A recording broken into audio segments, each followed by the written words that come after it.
Bring him to me!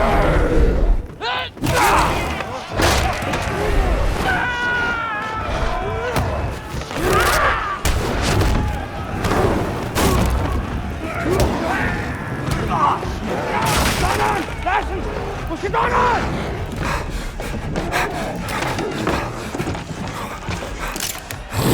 Tonight, folks, we're talking Guillermo Del Toro's Frankenstein. Stay tuned.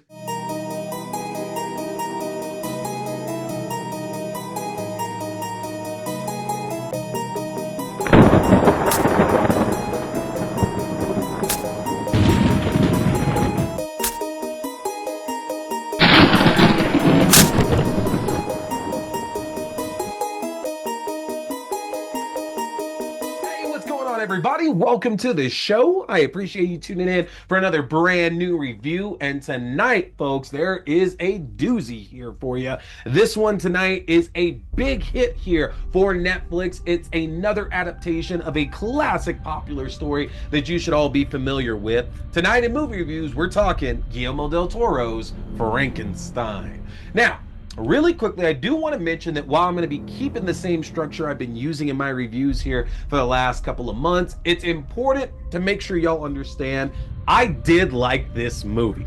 I'm saying that here at the beginning because the problem is that Frankenstein is a story that has been adapted so much that I truly believe that anybody that's watching Del Toro's version has likely seen at least two versions prior to checking this one out. And that means that it's going to be hard to really separate one version from the other, as most adaptations of Frankenstein play out like a greatest hits, pulling a lot of story moments that we know and maybe showing them in a different light. And this version definitely has Del Toro's touch on it. We get a different point of view in the second half of the movie as well. There is so much to enjoy here about it, but sometimes it can be hard to pick unique things out here to talk about in a review. So I found four specific things that we're going to talk about.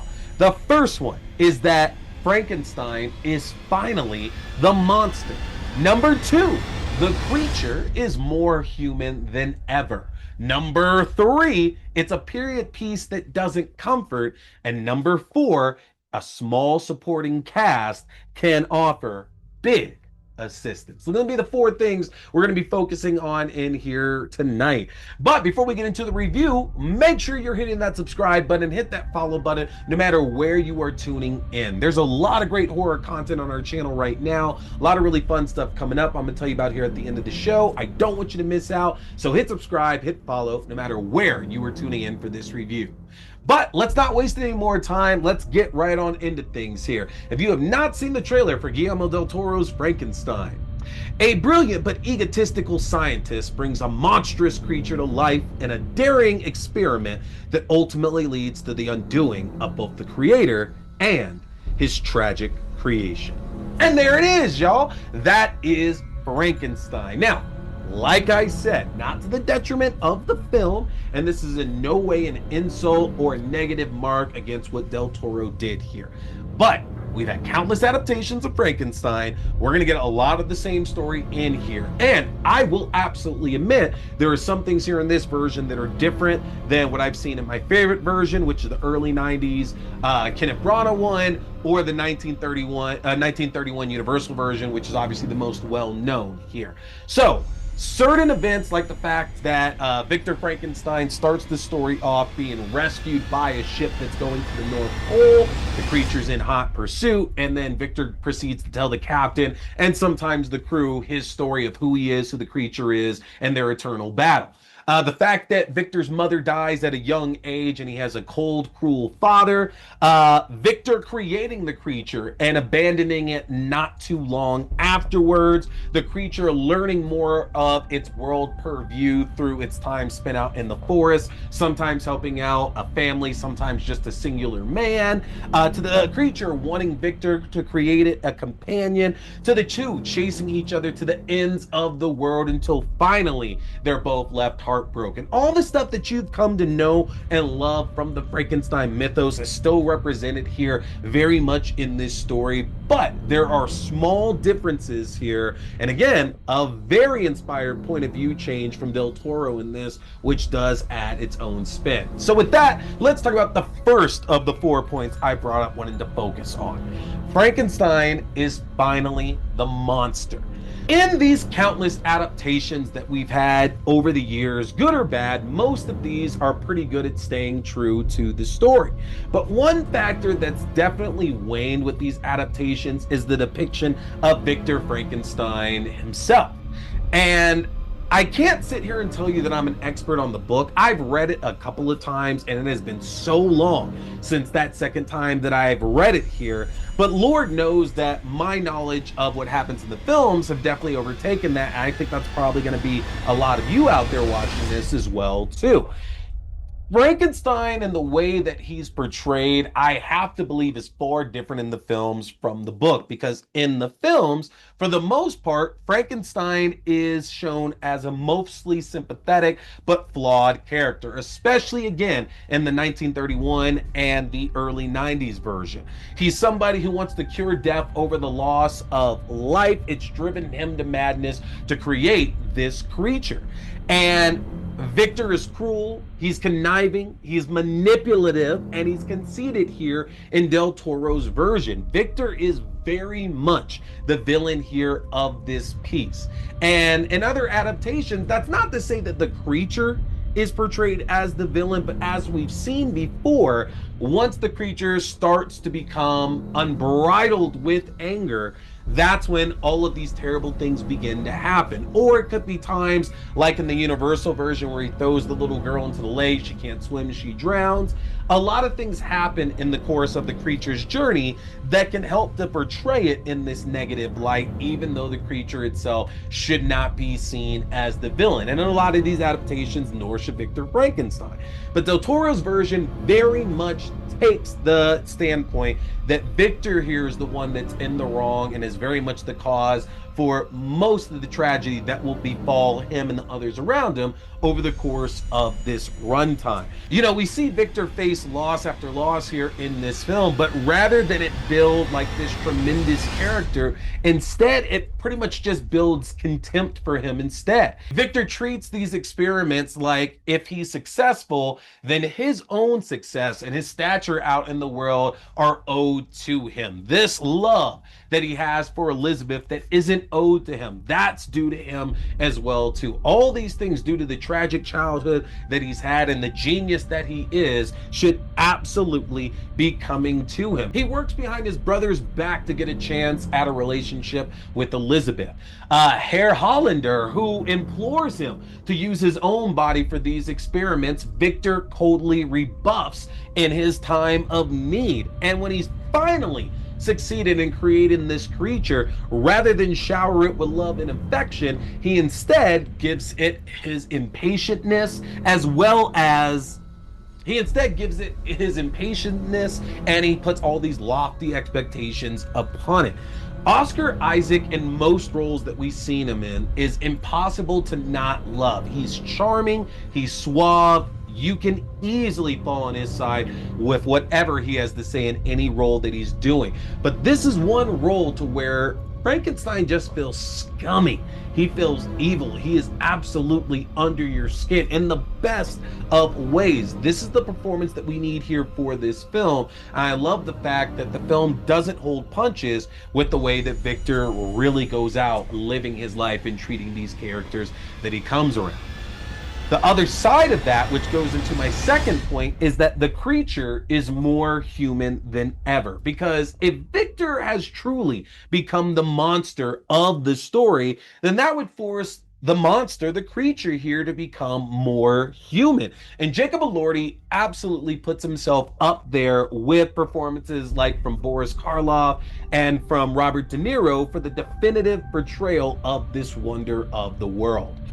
More than ever, the creature's innocence and childlike wonder is at display here, taking in every new amazement around itself. This movie is a perfect case of nature versus nurture. It's very much at the forefront of how the creature takes in all these things around himself and starts to mold the personality that it wants to have as it lives whatever life is offered to it. Victor's a terrible parent, a terrible, terrible father here to the creature who offers nothing much of value to it, whether it be simple explanations of items or talking, or again, not being impatient when Victor is trying to teach this creature to actually speak. The creature is molded by everything that it sees Victor doing, and this harsh, tragic treatment that Frankenstein puts upon the creature. And that's why it makes all the more sense at the beginning of this film and the interludes that we see throughout, where both Victor and the creature are telling their side of the story, to where the creature breaks out in all this anger. This is what it's learned from its time spent with Victor, and it's putting that back out into the world because in some cases, that's all that it truly knows. And I find it so interesting, the fact that the beginning of this film, when the creature is attacking the ship, that's pretty much the only time that we're going to see the creature in that kind of monstrous light. Because all the other times when the creature gets to that level of aggression throughout the film, it never mirrors the same, because there's always a reason for it, that its back is up against the wall, it's surrounded, it's being pushed into reacting the way that it does. And I can very much appreciate that fact, because it gives, again, a different side to look at the creature from. Usually we're expecting all this unbridled and uncontrollable rage and anger inside of it, and that's just due to a lot of times some of the parts that it was made with. But here instead, it's provoked a number of times by Victor into acting out. I think Jacob Elordi gets a great opportunity to truly explore the depths of this character that we really haven't seen before. And to be quite honest, I wouldn't be shocked coming out of this if this ends up being considered the definitive performance here of the creature. It's absolutely going to bring out a few tears for you. My third point, a period piece that doesn't comfort. So one of the most shocking things here about Del Toro's adaptation is that it's a period piece that's not that concerned about making us viewers feel warm and cozy in that time setting. I think that a lot of the period pieces, whether it be Frankenstein, Bridgerton, whatever the case is, they spend a lot of time showing more focus on how the better half or the rich are living their lives. So we see these lush, lavish, well-lit mansions.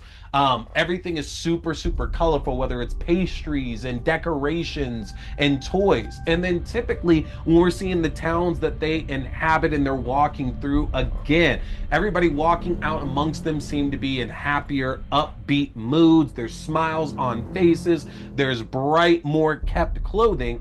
It's not that often that we get to see the harsh reality of the other side of these things for an entire runtime throughout a film, and yet and still that's what Del Toro does here in Frankenstein. Bavaria is a dark and cold looking place. The only joy, the only warmth that's seemingly coming from here is from the sun itself, which is obviously very much used as a plot point between Victor and the creature to bring in the loving warmth of the sun. And I really enjoyed that, because it seemed like no matter where Victor and a number of the other human characters were going, they were just going into a place that was cold. And I don't just mean as in like physically cold, while yes, it does look that way here in this film. I mean emotionally cold, that there is no joy, that there is no love, there is no compassion being held in most of the rooms that we're following these characters around in. And it's interesting that the times when we do see that coming out, there's always some kind of bright light that's around that to kind of emphasize how important that is. Whether it's moments when Elizabeth is talking to the creature, whether it's at the very end when Victor and the creature are seeking some kind of reconciliation, these moments that bring in tenderness and warmth and joy here to the film setting usually are accompanied with some kind of grandiose light with it. So I think that was a very intentional choice made by Del Toro here, and I think it works so well in this case because it truly makes you never want to go to Bavaria, at least back in the 1800s. To my last point here. Small supporting cast offers big assistance. Make no mistake, Frankenstein is Oscar Isaac and Jacob Elordi's film. These two have the focus of the grand majority here of this film, understandably. But Mia Goth, Christoph Waltz, Charles Dance, Felix Kramer, and David Bradley turn in some inspired supporting roles here. And while they don't get a lot of screen time, this is a really, really long movie. We're talking 2 hours plus. In the scheme of things, they don't have a lot of screen time, but when they are there, these performances are incredibly poignant and nuanced. Dance and Waltz serve as the two father figures in Victor's life, and both leave these profounding changes on Victor's character. You know, Dance, who plays Frankenstein's actual father, shows him a cruel childhood, unwilling to offer the same things that Victor won't offer the creature in the modern telling of this story. It's abundantly clear that this generational pain that was passed from Victor Frankenstein's father to him has been passed from himself to the creature. And for a period piece that's dealing with bringing life back from the dead, you wouldn't expect there to be such generational pain baked into that, but yet it is, and it's another inspired choice here for this script. When we move over to Frankenstein working with Herr Hollander, a man who finances his experiments, who truly believes in what he's doing, like, yes, he's doing this also for his own selfish reasons, but it doesn't change the fact that he does believe in Frankenstein and what he's doing, that he supports his work, yes, financially, but also enthusiastically as well, too. It has to work for him. And don't let that be lost on you, that regardless of the better treatment that Hollander puts onto Victor, Victor still treats him with remorse and contempt and abruptness that isn't deserved to him when Hollander is at his most scared and most desperate. It's great turns here from Dance and Waltz, who we have seen in fantastic roles here over the years. But Mia Goth's Elizabeth, who Frankenstein very much desires, but ultimately she has love out there for the creature. This is such a different way to see this character again than from what I'm used to, because in almost every adaptation I've seen, Elizabeth has always been the focus of Frankenstein's affection, but it's more of a willing participant in that affection here. Making Elizabeth his brother William's fiance this time around instead makes it more complex. The fact that she doesn't share the love for Frankenstein that he has for her, and that she sees and not pities, she sympathizes with the creature to the point to where, yeah, you could actually see there is a love there between Elizabeth and this creature. It adds so much to the way that the creature goes about trying to make a life for itself, that the little bit of tenderness that Elizabeth shows inspires it to treat the world that way as well. And Frankenstein tries to beat that out of the creature due to his own jealousy of Elizabeth's affection. This supporting cast gives so much back here to this film. I mean, Bradley's blind man is the only other person that offers the creature tenderness and kindness that Elizabeth shows to it as well. This supporting cast might not have a lot of screen time, but it's very impactful what they choose to do with it. This is a great cast of players that Del Toro has here to join Elordi and Isaac in this, and it makes for a very, very well done film. Ultimately, Frankenstein is a success not just for Netflix, not just for Del Toro, but for the Frankenstein mythos as a whole. This is a tale that hasn't really had anything different done to it for a long time. And unless we are getting a modern day retelling, which we've seen countless versions of that as well too, when we get these older versions, we have to see something different done with it. And Del Toro truly does that. Guillermo Del Toro's Frankenstein is going to get a 4.5 out of 5 stars from me. Honestly, I might not have a lot I can pick out from it to tell you just how great this film is, but that is not a knock on the film itself. It's just because we've seen this story told so many times here before, doesn't take away from its effectiveness. I want to hear what y'all thought of Frankenstein in the comment section. Am I crazy here over the idea that this is an amazing film, but there's still so much in common with all the other versions that it's hard to pick stuff out? Tell me your thoughts about Frankenstein here in the comment section. And of course, make sure to get subscribed to my link tree. The best way to do that is go to linktr.ee/T scary movie. If you get subscribed, that's going to be access to my YouTube page, the video versions of the show, your favorite podcasting platforms, the audio-only versions of the show, my Letterboxd page for written reviews and movie rankings throughout the year, my TikTok page for short horror content including reviews, news, and premieres, my Twitch page for horror gaming including Phasmophobia, and my Fangoria shop page where you can enjoy a 20% discount off anything in the Fangoria shop.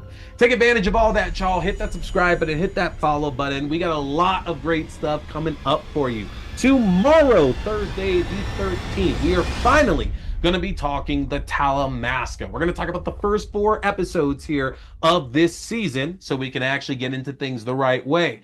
Then, this coming Saturday, we're going to be talking episode 3 of Welcome to Derry, getting us set for episode 4 that's going to be coming out here on Sunday. And the next week, folks, we're going to be breaking into Shelby Oaks, The Toxic Avenger, the original one, and Street Trash. We got a lot of great stuff coming, not to mention the Creep tapes. You don't want to miss any of that. But that's going to do it from here tonight, y'all. I appreciate you tuning in. My name is T. We've been talking scary movies.